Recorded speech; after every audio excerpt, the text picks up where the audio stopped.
Ассалаумағалейкум, дәрістен мағзет. Достар, маған бекзат тапсырма берді. Мен тапсырмасын істейін десем істемеймін, өйткені менде ол айтқан заттары жоқ. Тек екі зат бар. Жоқ, үш зат бар. Май бар, тұз бар. Сосын неді? Май, тұз, қант. Үшеу бар. Ал жұмыртқа жоқ. Ода не жоқ. Жұмыртқа бітті, кеше соңғысымен шығып қалдым. Шикілей. Жұмыртқа қанет, айран, сүт, вообще жоқ. Қазір көрсетемін.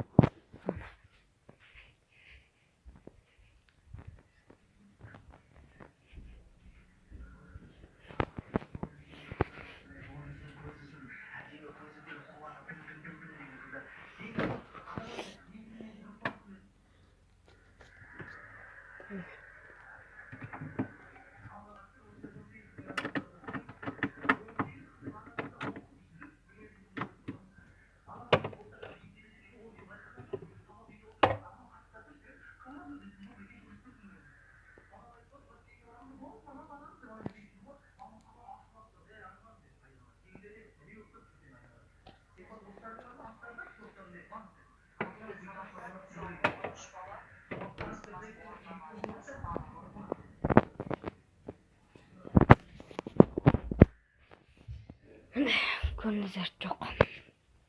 Сол себепті басқа тапсырма бер.